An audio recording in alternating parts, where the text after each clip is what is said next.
Hey everyone, welcome in to another daily editorial here on the KE Report. We're chatting with Joel Elconin, and we get to recap what was a pretty wild and crazy week for the markets. Started off very much on the back foot, a big down day on Monday that followed through on a couple bad days to end last week. We even had commentators out there saying that the Fed needs to make an emergency rate cut when markets were down, let's say right around 3% on Monday. And all of a sudden, well, buy the dip, still here because the markets have come right back. As we're chatting, the S&P is pretty much right back to where it closed last Friday. Just crazy volatility. Joel is the co-host of the Benzinga PreMarket Prep Show, also editor of the PreMarket Prep website, which we will link to in the show notes. Joel, what do you take away from a volatile week where fear clearly crept into investors' minds on Monday, but it was the buy the dippers that are coming out well on top to end the week? Well, what are you talking about? We're 5 points away from Friday's close in the S&P. I mean, what's the big deal? Being a little facetious there. You recapped it very well. You had a confluence of events at the end of last week, volatility, geopolitical tensions on Thursday, not the jobs number that you wanted to see on Friday. And then you had Warren. I mean, you kind of felt that Warren just might be out there selling the apple, dumped a half of his apples position, selling in the strength, man. Way to go, Warren. And then you had the fallout from the yen carry trade. And it happens from time to time when the big boys get over levered. There was free money borrowing the yen at 0.5%, investing in tech stocks, making 30-40%. I mean, what could go wrong? Except for the Japanese raising their interest rates. So as far as the buy the dip, I mean, those moments are tough. Those moments are scary on Monday. But as always, if you have a balanced portfolio, you have a good amount of cash, you have things on your shopping list, then a lot of these tech stocks that we talked about with outrageous valuation, like, have you guys seen Dell? Have you looked at a Dell chart? Dell, an unannounced 2-for-1 stock split, okay? This thing hit $179.70 on May 29th.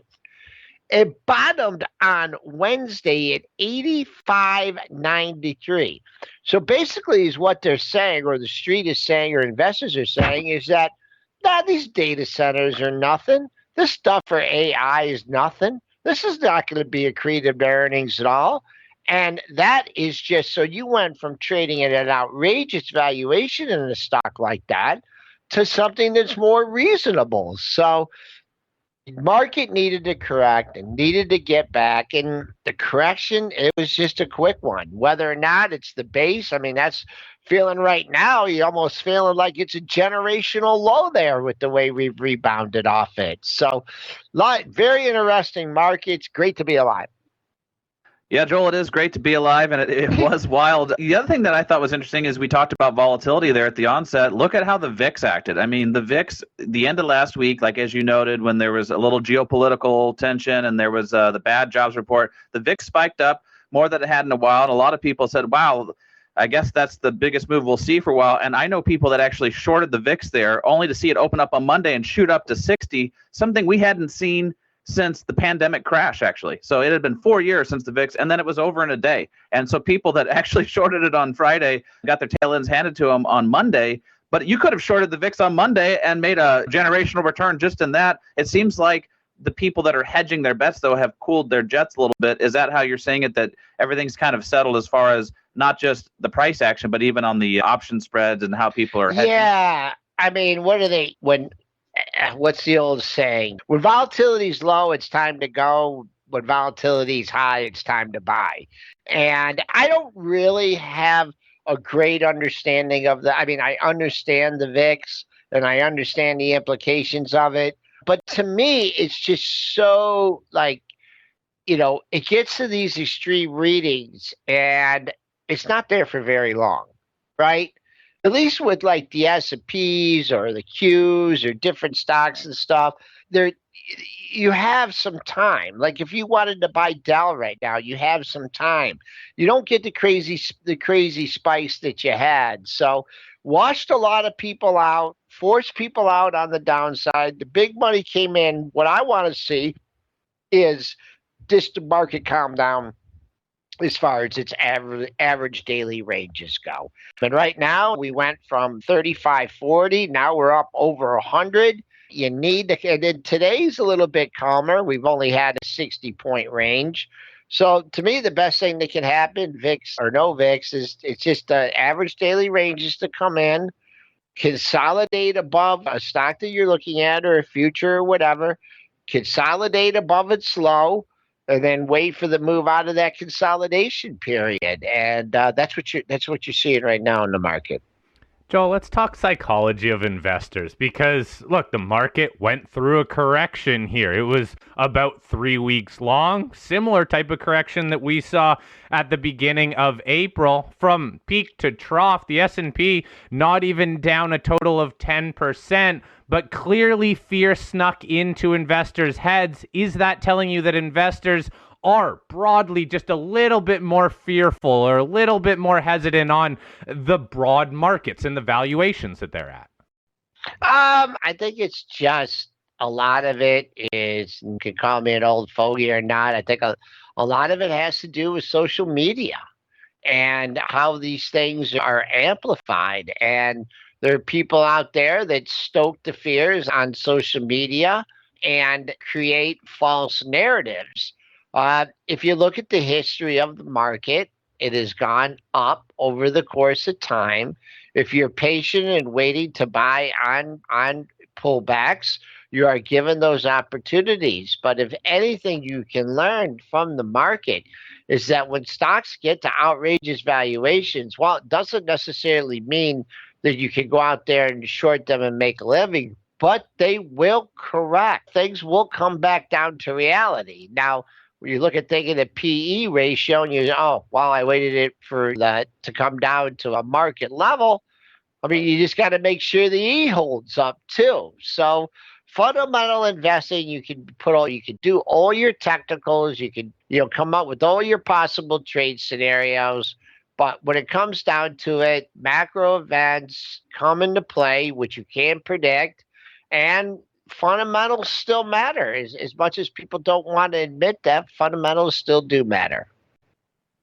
Well, Joel, just to that point about fundamentals matter, I think you made a great point with the Dell chart and that it's coming back to reality a little bit after maybe getting a little over its skis when people realize that maybe the AI revenues aren't going to be there yet. A friend of the show has written a series of articles about all these earnings reports he sat on where he's talking to them about AI. And he said that there's a lot of companies that were kind of getting grilled by analysts about where the revenues are from AI. Do you think that's settling in on other stocks too in the tech sector, that maybe they overinvested initially, or maybe the returns are going to take longer to manifest? There are all cycles, right? And with the internet bubble, things got ahead of themselves. So, yeah, the market got way ahead of itself. And the AI revenues, I mean, they're going to take a while to come. And then, you know what? And it's not going to be proportional. Not every company is going to participate in it in the same way.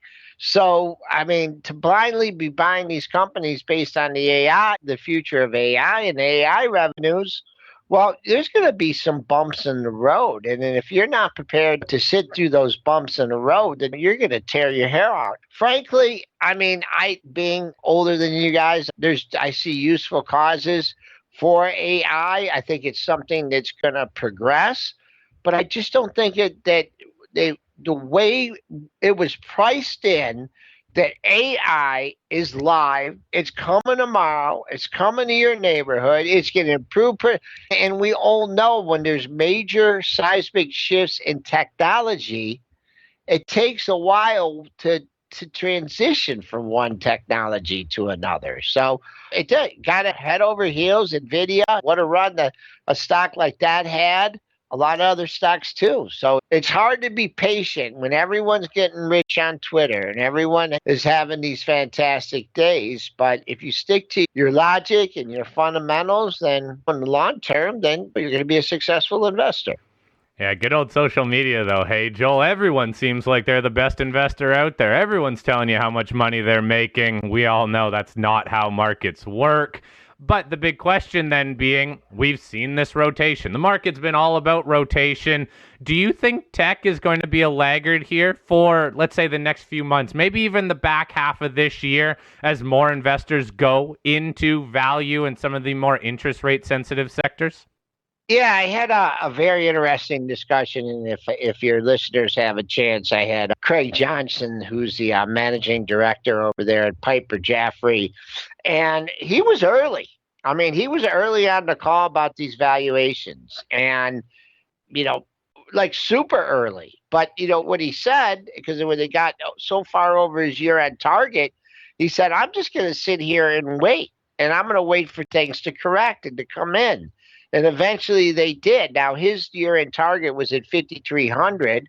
We went to 5,700. Now on the pullback, he's putting his target back up at 5,800. And what he discussed is and I'm not saying necessarily the small caps, but the mid caps, companies that are in that not so dependent on interest rates. So the old, how like you call it, the Magnificent Seven, and then the other 493. I think the S&P, what you're going to see is you're not going to see as much appreciation in those stocks. But and I'm not necessarily saying the small caps, but like the mid caps and these middle tier companies that have kept their costs low, that don't have borrowing costs, that have good products, AI or AI not related. Those are the ones, and I think it's going to be more of a broad-based rally with the mid caps and the lower portion of the S&P 500 and being in the big boys. And your Microsofts will be your Microsofts, your Apples will be Apples, Nvidia, Google's, whatever.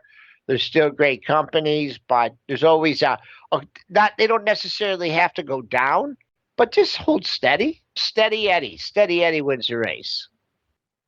Yeah, and I mean, even things like Nvidia has rolled over a little bit, but maybe is stabilizing, but it's rotated into those mid caps, into some of the smaller, larger caps, as you say. And we've had some people on the show, Joel, I'd like to get your thoughts on this, that are saying in the value sector, things like consumer staples, things like utilities, healthcare, REITs, some areas like that are kind of a haven from some of the craziness. They're actually getting a bid. And so is it possible the money is rotating and just spreading out to a wider breadth now?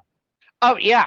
Yeah, and that's what you want to see. I mean, a narrow breadth has never been great for the market. People got excited about the small caps, but I mean, they're just so. I'm not on the half point or emergency rate cut. I'm not head of the Fed. I only took one economics class, but what if you get hotter inflation data on Tuesday and Wednesday? Then the narrative, I don't think they're going to half, and I'm not even sure they're going a quarter, but the Fed funds tool tells me I'm wrong. I still think, and Corey asked me this last week, the eyeball indicator, my area, where I'm at, when I'm traveling, people are still out there. People are out there still spending money. You did get that report in the jobs. The jobs number was a little bit discouraging, but it's just such a overreactive market that I think you just it's not all about the interest. Like really a quarter point or a half point cut in interest rates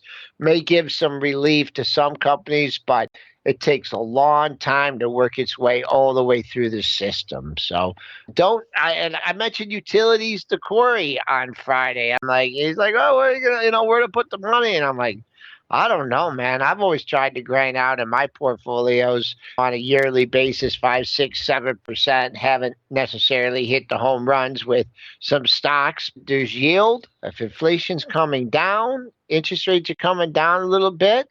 Also, if you're expecting wild volatility in the environment, that's good for trading. That's good for companies like the CME. You look at the CBOE, that made an all-time high yesterday. Also, ICE, which is part of New York Stock Exchange, all-time high today. Yeah, so there are places to go and to benefit in this kind of environment. Yes, there are, Joel. This is not a crashing environment. As much as some of the bears want to think that a waterfall decline is coming, well, it happened for a couple days, and boy, oh boy, it was bought right back. To your point about an overreactive market, after a week like we just saw this week, you even mentioned, be nice to see the market calm down a little bit. We are in summer. It's a slower week for data, slower week for central banks. How important is it going to be for the markets in terms of how they start next week, and how do you not overreact when you see this sort of volatility? Well, I mean, if your positions and what you have in your portfolio is keeping you up at night, then you're too big. I think earnings season's winding down, really calms down next week, and you're going to get your focus on the inflation, So you just have to take them step by step, look at things on a weekly and a monthly basis, and the geopolitical factors and things that you can't control. You can't control what the Bank of Japan does. Actually, I think it was on Tuesday or Wednesday, we had a huge snapback. And it's because they took dovish statements. They said that all of a sudden the Japanese bank was dovish. I read the article. At the end of the article, it said, yeah, well, we're still going up another half a point by the end of the year. So you just gotta trade or invest within your zone. I've always tried to impress upon it. Young guys like you guys, you have to use those opportunities to lighten up in the markets. And if you had enough, you have enough. You're older, you're retiring, kids going to college and doing things. There are alternatives to the market. There are alternatives to these up and downs, and that's something I've been trying to take advantage of over the last 6 months, year. Was trying to lock in money over 5%, 6%. I don't think you're going to see that environment for very long. I don't think we're going back down to ridiculously low rates that weren't good unless we have another COVID crisis or something. But there's a way to diversify and have a balanced portfolio and be able to sleep at night. Yeah, very good point there, Joel. What a wild summer we're living through with these markets, but hey, there's still a lot of opportunities out there, and now even a broadening out of stocks that are doing better. Joel, thank you as always for your time. Again, I'll post a link to the Pre-Market Prep website in the show notes. Joel, I hope you have a great weekend, my friend. Okay, thank you, guys.